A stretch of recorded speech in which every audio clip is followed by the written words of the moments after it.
Well, it's a very simple question. Is the government muzzling the media? And it's not just this case, it's previous cases that we've discussed right here on this channel. When someone went forward and investigated Aadhaar, they wound up with FIRs, the journalists wound up with FIRs against them instead of the UIDAI actually looking into what was really wrong. When the NSSO put out data or got data ready on jobs and unemployment and the government refused to release that data, and a journalist, Somesh Shah from the Business Standard, put out that information, now we understand the government is investigating where he got that information from. Is there a reluctance within the current government to answer questions and be held accountable? The use right now of the Official Secrets Act, as the Editors Guild has said, is aimed at muzzling the media, and the government should refrain from intimidating and threatening journalists. On the show with me right now, N. Ram, senior journalist, whose entire report, or his series of reports really, have received the attention that they have received. Mr. Ram, are you grateful for, or are you relieved with the note that has come out from the Editors Guild condemning the government's what they call threats and intimidation?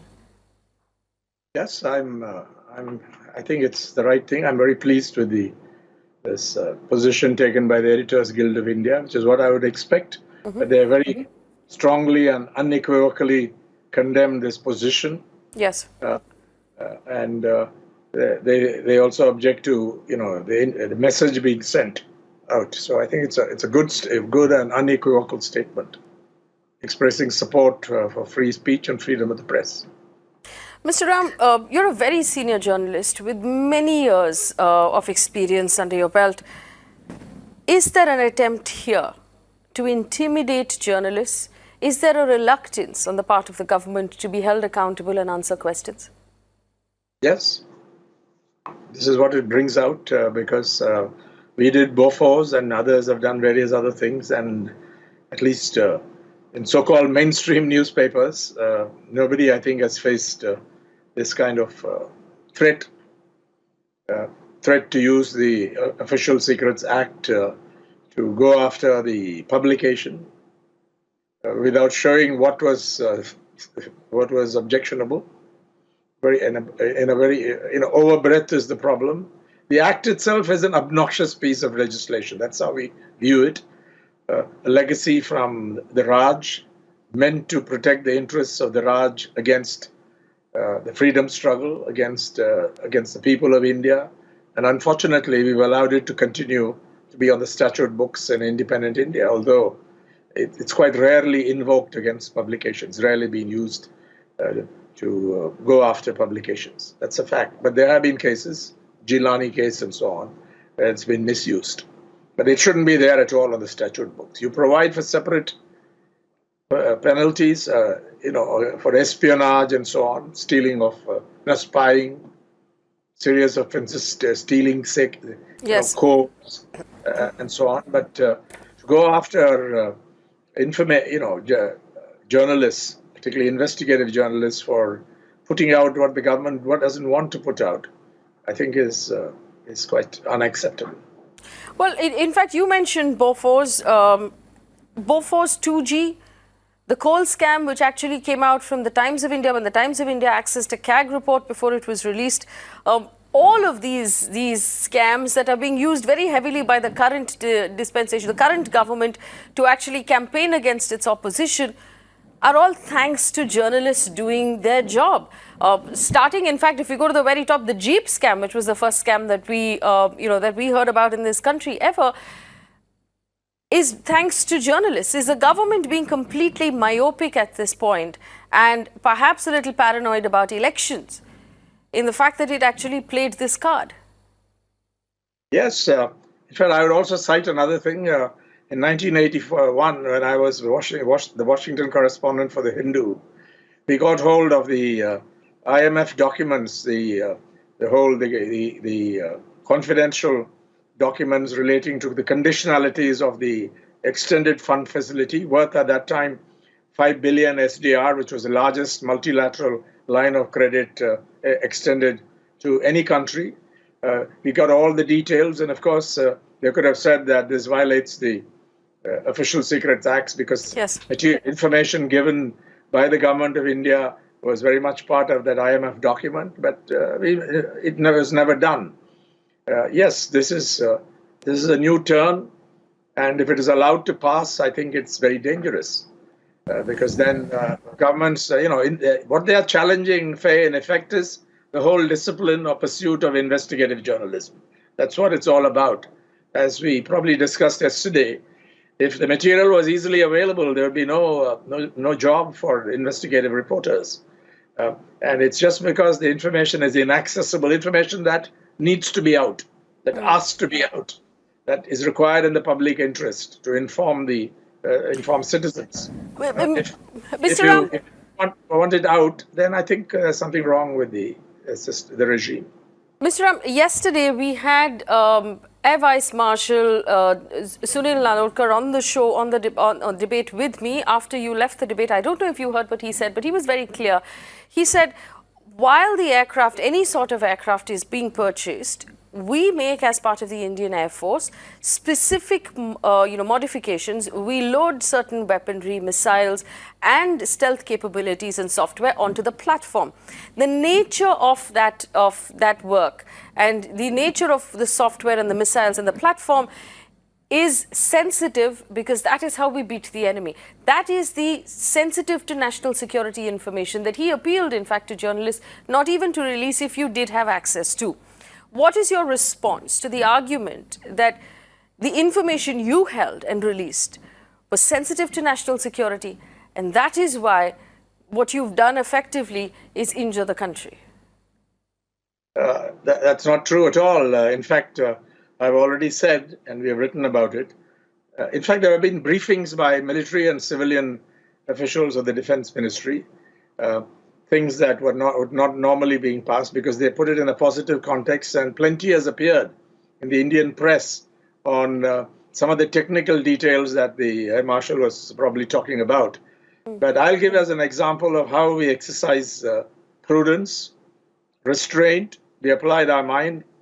We've had access to the technical information on the India-specific, 13 India-specific enhancements. The government claimed that it was sensitive. We didn't publish it. We consciously or conspicuously declined to publish it. A, because it was not relevant to the story. I wouldn't necessarily accept the proposition that this would injure national interests because plenty has been leaked and plenty is known about the India-specific enhancements. But we have not published the list. We have not published the technical information contained in that list. We have not even listed the heads that figure in that list. And I think many other people have had access to it thanks to these briefings. But we have certainly not published it. That is, again, self-restraint. It doesn't have to be imposed from outside.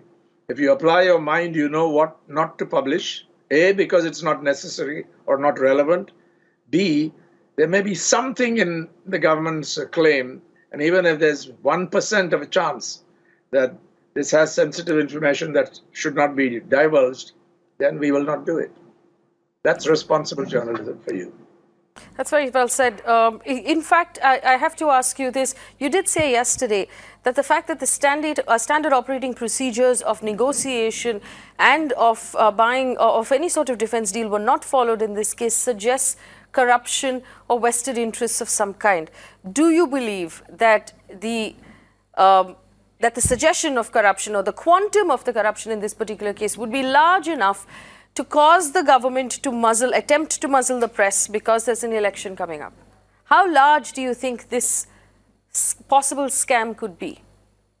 I think it's a very big issue, and we can't prejudge because nobody has discovered any money trail, but enough has been discovered about the waiver of anti-corruption clauses, the parallel track negotiations that you can say cost huge losses that could have been avoided to the national exchequer. These also impinge on security. But these are matters of public interest. nothing that approximates the kind of technical information that the Air Marshal cited comes under this head. What are these 5 stories? First story was on the pricing, which they refused to divulge. We didn't reveal any technical information on the India-specific enhancements on it. They only revealed information that said that why the price was so high per aircraft, for fully fitted combat-ready aircraft. That's what we revealed. In the second story, we blew the whistle on the parallel negotiations, which based on a Defense Ministry note. And then the government, to counter that, falsely claiming that I had cropped the information, gave us further information, leaked it to ANI, a document showing that the then Defense Minister Manohar Parrikar, didn't take a stand and passed the buck on to the Defense Secretary, who was going to take it up with the PMO. And then we published a story showing that anti-corruption clauses were waived despite the opposition from the negotiators, the official negotiating team. And then the next story was on dissent by the 3 domain experts, largely on price. No technical information relating to military capabilities figured in that. And then the 5th story was on bank guarantees, loading bank guarantees, and the non-comparability of the costs or prices. If on the one hand you load bank guarantees in one, and on the other you leave it out, they're non-comparable. It's an unfair comparison, a tricky comparison, which we can't accept. These were the stories, and how on earth can anyone say that this has affected adversely or even had any impact on national security? Well, Mr. Ram, many thanks for giving us your time. I do appreciate that you've spent time with us this evening explaining some of those things and answering our questions. Mr. N. Ram of The Hindu, who broke those stories which have now been quoted in Supreme Court. I just want to bring in the rest of my panel as we discuss this very question. Is the government using the Official Secrets Act to muzzle the press in this particular case? On the show with me, Neerja Chaudhary, senior journalist, Mr. Siddharth Luthra, former ASG and very senior advocate. Ashutosh is a senior journalist. Anup George Chaudhary, former Advocate General of Madhya Pradesh, and Vivek Reddy for the BJP. I want to point out to our audience that while we talked about this issue yesterday, no one from the BJP was willing to answer questions. Vivek Reddy has joined us today. Mr. Reddy, I can't help but ask this question, and someone ought to answer it. If the documents pertaining to the Rafale deal in the Ministry of Defense were top secret, classified, so top secret that they couldn't be handed over to Parliament, so top secret that they couldn't be handed over to the Parliamentary Committee, or even to an open Supreme Court, how were they stolen?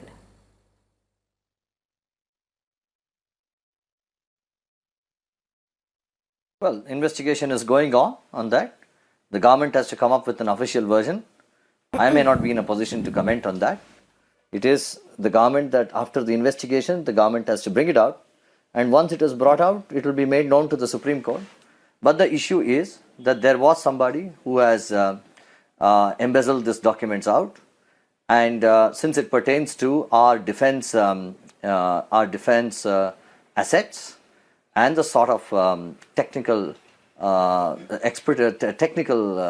wherewithal of our weaponry, of our planes, I think it's a serious issue. It cannot be taken out. And it has to be investigated thoroughly. Because Mr. Vivek Reddy, are you aware of the fact that no FIR has been filed? We have not divulged the technical details. Let me just complete. Let me just complete. The government is conducting the investigation. It is in the process. It has submitted to the Supreme Court also. And it will be taking action. That is what the Attorney General has said. But the larger issue, Faye, is that Mr. N. Ram may have technical details of these aircrafts, of these of our weaponry, and he's saying that, look here, I'm very cautious, I'm wise, I'm prudent, I will not publish it. But the point is that these technical details should not be going out, and these technical details cannot be with Mr. N. Ram, Mr. the Reddy, sort of weaponry that we have cannot be there with other people, So therefore, this has to be investigated. So what are you saying, Mr. Reddy? You believe that Mr. N. Ram's cupboard is not as secure as the Ministry of Defense that lost these documents to begin with?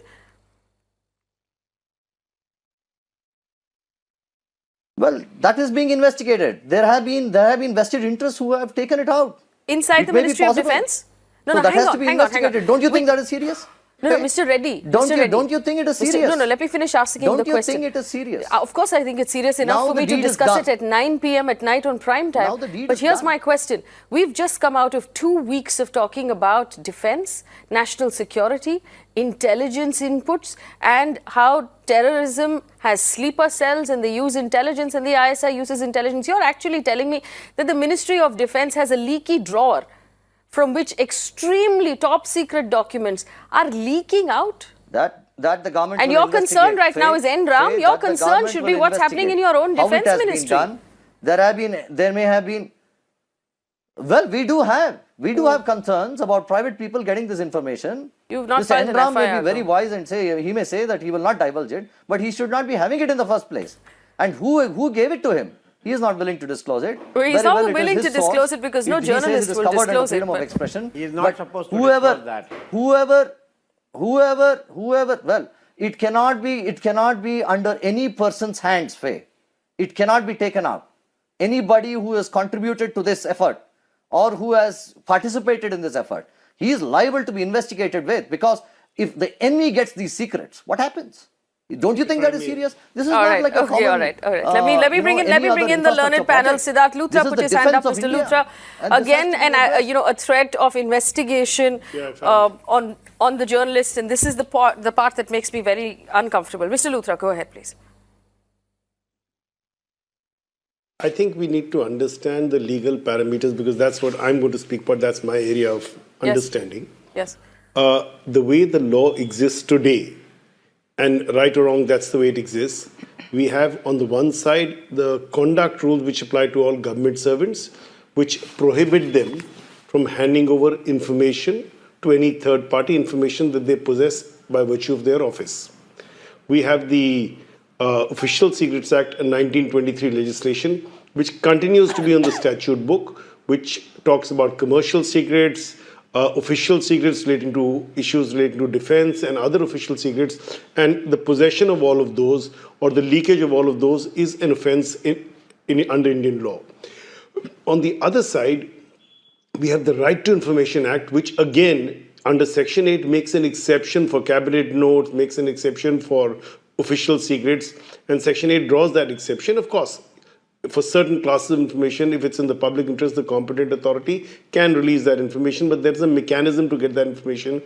And the fourth legislation is the Whistleblowers Act, which requires a procedure where you move the competent authority, inform them, and they take action. So there are these 4 areas of law. Yes. And when we look at these 4 areas of law, there are 2 parts to it. And this has been argued even in the past. Unfortunately, in India, journalistic privilege is not recognized, barring some judgments talk about it, but there's no legal protection to journalists. That's one part of the picture. The second part is that the person who possesses any official documents and then chooses to pass them on to somebody is actually liable to legal action under Indian law as it exists today. Whether they ought to be prosecuted or not is a separate issue, because that is the question where the government will have to take a stand, whether if they believe that what has been leaked, or if the court finds that what has been leaked is in the public interest, and therefore it is important to ensure better governance, that it should be brought forth, then it is for the court. And therefore, when the argument is even made in court that, these are covered, these are official secrets, they should not be leaked out, the fact is that in India, and this is a very important thing I want to tell you, that in India, nothing is exempt from the court can always see it. They can decide on the issue of privilege. And secondly, even if it is tainted evidence, way back in 1974, a constitution bench of the Supreme Court said, the fruits of the poison tree principle does not apply to India. In India, even if the evidence comes to an investigator through means not fair but foul, even that can be used if it is intrinsic evidence in relation to the cause that is being determined. And that's a very, very important issue which we need to consider. And that's the legal context in which, A, the debate is ongoing in the court, and B, the legal context which I think everybody here needs to consider.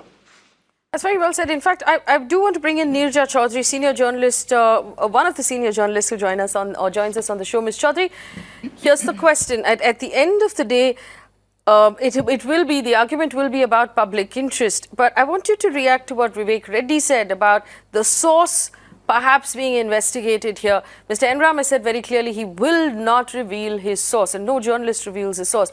But do you believe that the government at this point is strong-arming or threatening or intimidating journalists? I think, there was a time when we would go to the PIB to get our handouts from the government. There were information officers for every ministry who would tell us what was the news of the day, and you took it and the paper published it. We've moved a long, long way as our democracy has matured, and the press we've been very proud of the Indian media for all its flaws, and there are many flaws in a vibrant democracy. And to now go back and say that anything else that we do to get accurate information by other means there is going to be an end, because there is a fear of invoking instrumentalities like the Official Secrets Act. How have we got information? How do you get scoops? Because somebody within the government gives you that information. Now, they may do it for whatever partisan reasons. They may do it because, as we've often said, thieves fall out with each other. That's the way the Indian media has got information and used it. It was done in 2G, it was done in buffers, it is done in major scams, of which the BJP was a beneficiary at that time, and the BJP endorsed all that.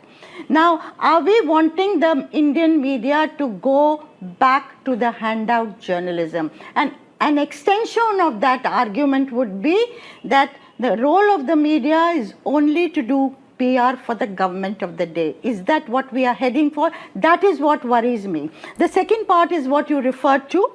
And okay, if it's technical, very sensitive information, but from the pieces that have appeared in the Hindu, it is the opposition question and the media questioning on the prices, on how the negotiations were conducted, etc., in this Rafale deal. And I agree, there is no evidence so far of any money trail. But the government has to say, how is the information leaked? Why is it a leaky system?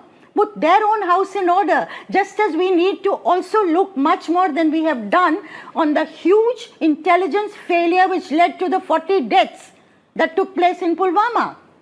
Even the opposition has not raised that question as much as it should have raised, and probably needs to raise. So I think we are, anybody who dissents with you, disagrees with you, if you are going to go for them, then it's a very sad day for Indian democracy today.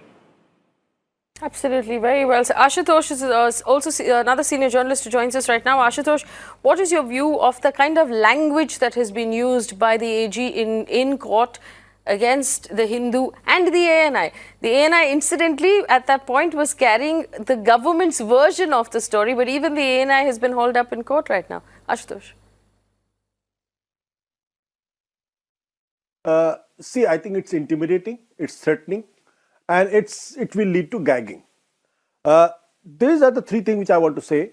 Before I come to this, let me tell you one thing very frankly, that I think the Prime Minister says that the country is in safe hands. But the issue is, if the most confidential and secret documents are stolen from the Defence Ministry, then the question should be asked, is country safe with the government right now or not? The point number two, which is again very important. The point is that on 8th February, when Enram has published the first story, the same day the Defence Minister, Mrs. Nirmala Sitharaman, has not put it on record that these documents were stolen.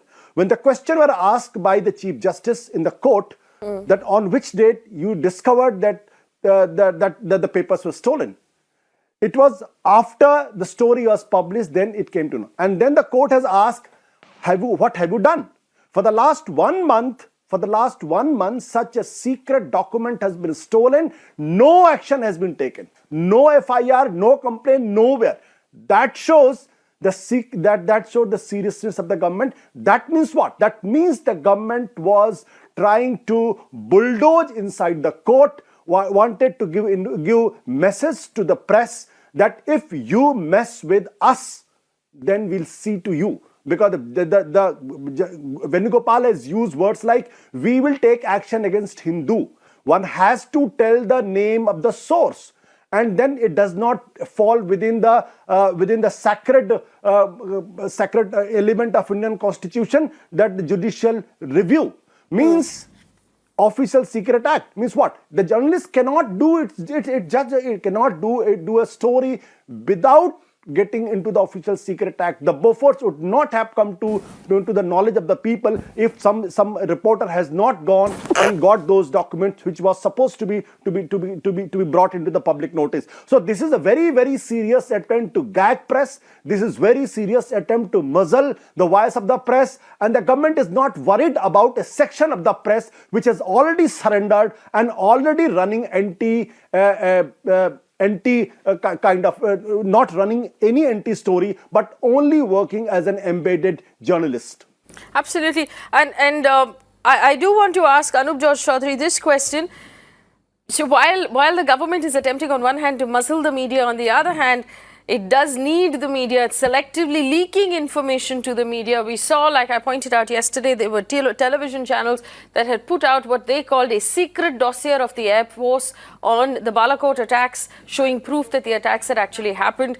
Now, either the Ministry of Defense is a sieve at this point that's leaking information, or the matter that has been leaked in this case in the possession of NRAM is not sensitive and not crucial. But I do want to point out one more thing. The RTI Act also overrides in this case the Official Secrets Act. In one of the documents, which is the Second Administrative Reforms Commission, it's pointed out that the RTI overrides the Official Secrets Act, and the Official Secrets Act is an anachronism, a fundamentally outdated, and it is, I see you shaking your head, Siddharth Luthra, I'll come back to you immediately after this, that it's fundamentally outdated and old-fashioned. Anup George, do you believe that the RTI will also apply in this case, or will NRAM have to prove public interest? If you recollect, Faye, I did say this on your show the last evening, that it's the most regressive act. Just see, 1922, there was the British Raj and the British rule. They introduced this Official Secrets Act to quell and to suppress the subjects, their subjects. They were ruling us, sorry. And there was no provision for fundamental rights. Our constitution had not come into force. The fundamental rights which protects the right of freedom of speech and freedom of press, it was not there. Now that having already come in 1950, the constitution came into force. How is it relevant, this act? It's really ridiculous. And what is, I told last night, I will repeat it again, a law which was meant for the subjects are being applied now to the citizens. It's horrific. And look at what the government is saying, the way it's arguing. Of course, the Attorney General is voicing what the government must have instructed him to do. He's acting as a lawyer for the government. So that means whatever the Attorney General has spoken is actually what the government feels. And it's very strange that when the government can leak documents, they are not officially, do not come under the Official Secrets Act. Now, there is no such distinction in the Act that if the government can leak the same documents or supposedly official secrets covered by the Official Secrets Act, and then if they otherwise find their way with the press, then suddenly they start thinking of prosecuting the press. It is really a dichotomy of the whole thing. Yes. And then please see that. Yes. Can a note which records that the parallel negotiations are going on and the PMO is interfering have any relation with the security of this country? None at all. And the law is, the source is immaterial. The Chief Justice also observed from the bench that source is immaterial. What we want to know is the authenticity. But the authenticity has itself been proved by the court, by the government. Yes. By not coming up against the document, but they said they were stolen, so don't look at it. So they wanted a shortcut to ensure that these documents are never taken Right. note Let me take of, this by the back, Supreme please, Court. to Mr. And Siddharth please, Luthra. I'd like also to correct, no Yes. investigation has been done. No It's only investigation. inquiry. Yes. Government doesn't investigate. It is the investigation agency is done. Yes, so And no all this investigating, while no only investigation, you're inquiry and absolutely inquiry right, is because going no on. complaint has been registered, no FIR No has been investigation, registered. that Mr. Vivek So, Reddy so must there's not correct an himself. investigation, it's No actually an investigation inquiry, has which been is done. basically An who touched this investigation will paper. only begin after FIR is lodged. Yes, Siddharth Luthra, I saw you shaking your head. You Do you don't not take 1 believe month the to RTI lodge an applies? FIR. Yes. Yeah, I think. Yes, go ahead, please. I think if I may just clarify two things purely as a matter of law. The Official Secrets Act, when it came in, there was a petition filed before the Delhi High Court regarding the fact that the RTI is governed, therefore the Official Secrets Act needs to either be struck down or read down. I had at one stage represented the previous government to oppose that petition. I don't know what the fate of that petition now is. I believe it's still pending. That's one part. The second part is, as I said, irrespective of the recommendation of the Administrative Reforms Commission, the fact is that the RTI Act as it exists today, and I can in fact refer you to section 8.1, which says there shall be no obligation to give any citizen information disclosure of which would prejudicially affect the sovereignty, integrity of India, the security, strategic, scientific or economic interests of the state, relations with foreign state or lead to an incitement of an offense. So these are exempted categories even under the RTI Act.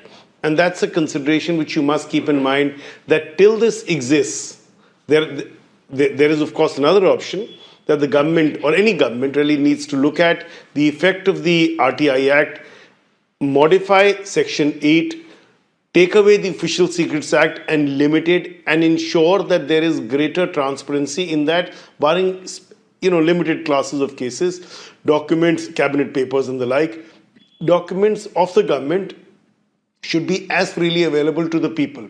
But today, the legislature, and I would say this, no government, even after coming of the RTI Act came way back in 2005, no government has done away with the Official Secrets Act.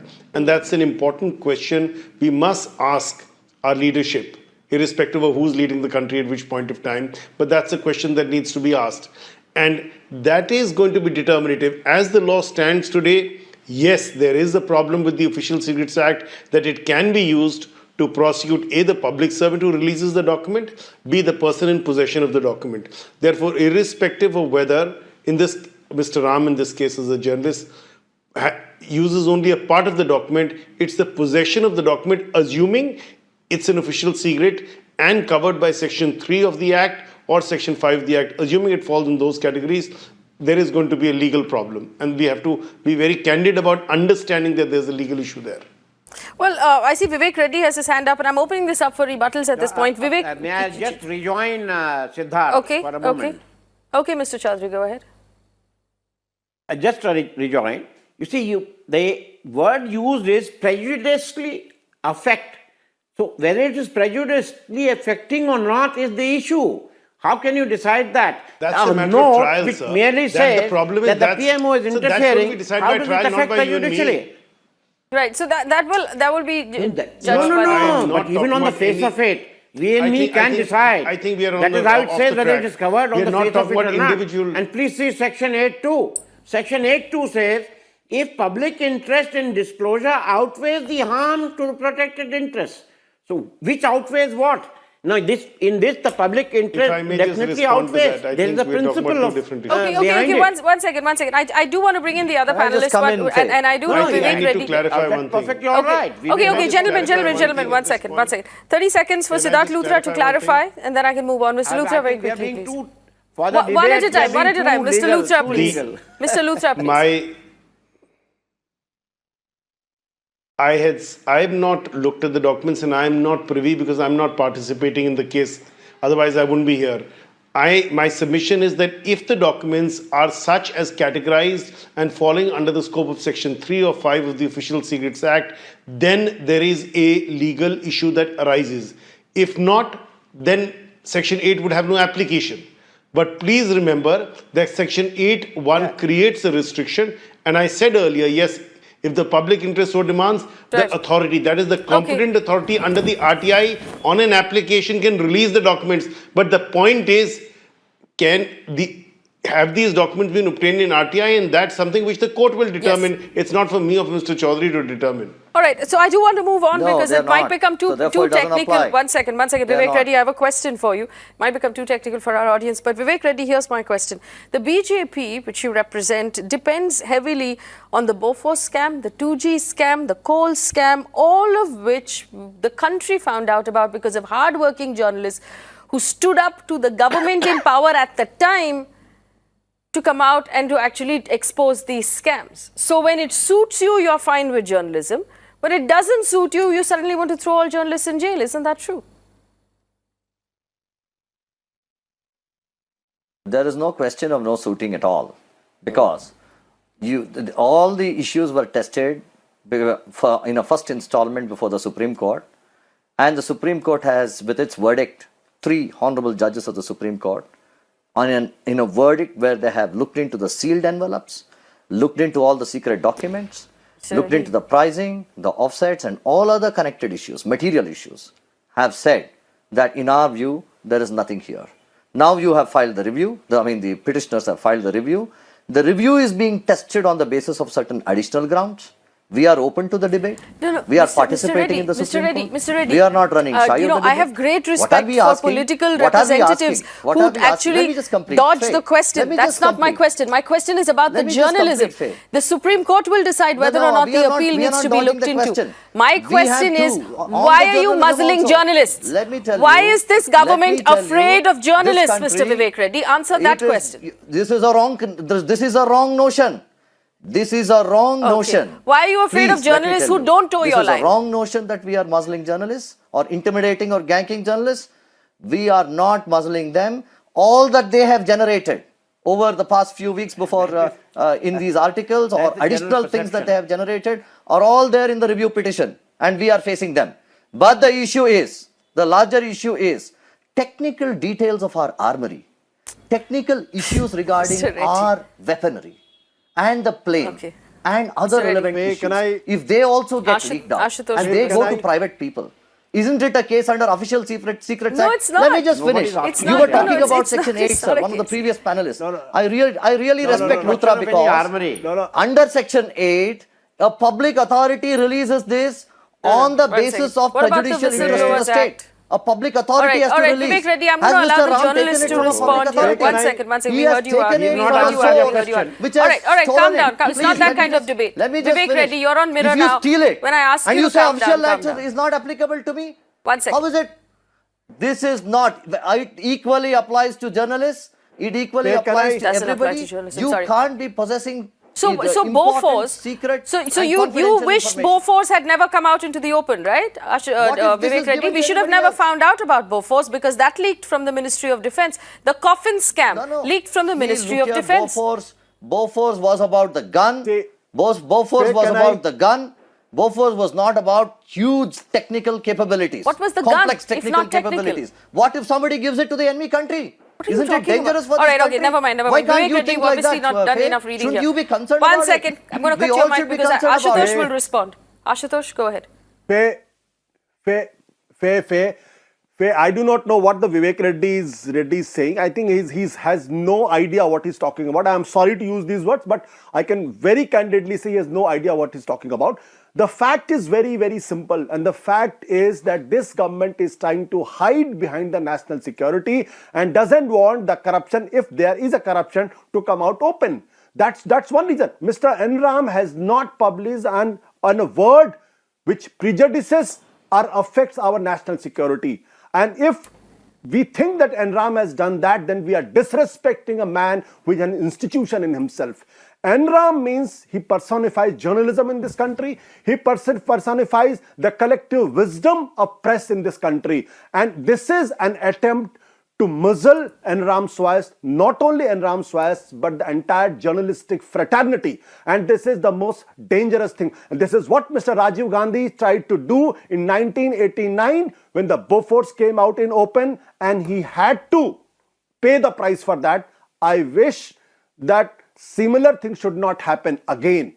But the fact is, this government, just walk into the film city, you will realize how much there is a pressure on the journalists, how much there is a pressure on the owners, how much there is a pressure on the editors to toe government's line, and anybody who does not toe government's line has to pay the price. I don't want to cite examples, but there are many.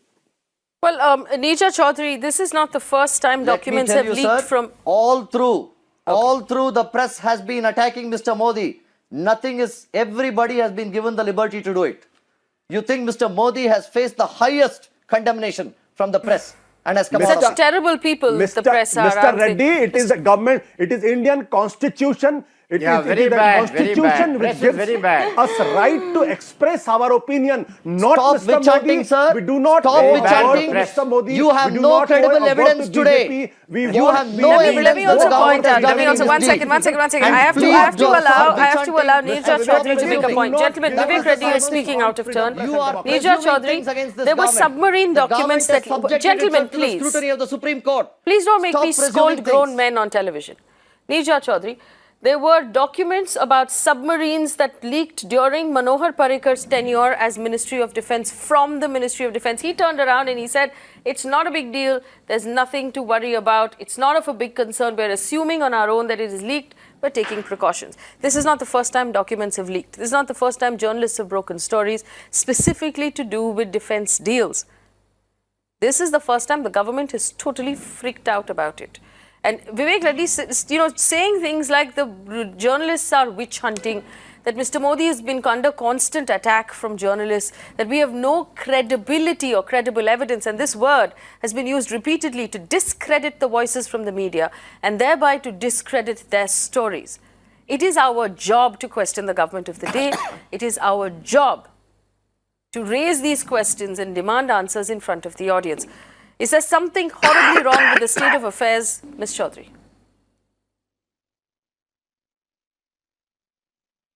I think you're absolutely right, and I am also disappointed because Mr. Modi, if you remember, when he came to power, talked about looking at all the archaic laws that existed in the country in order to make them more people-friendly, hopefully to go in for more transparency.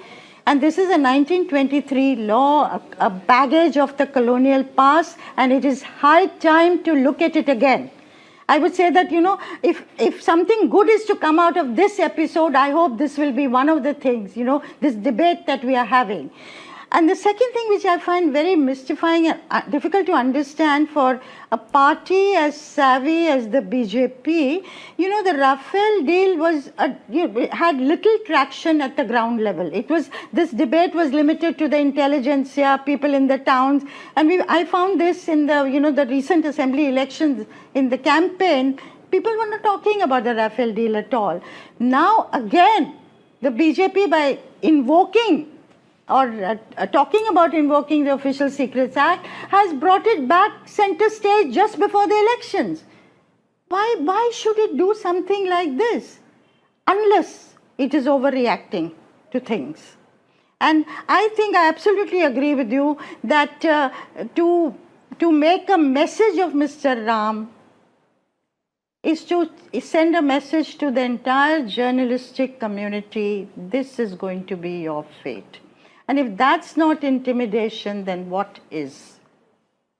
Well, in conclusion, of course, I want to thank my panelists for giving me time. It has been very kind of you all to give me time.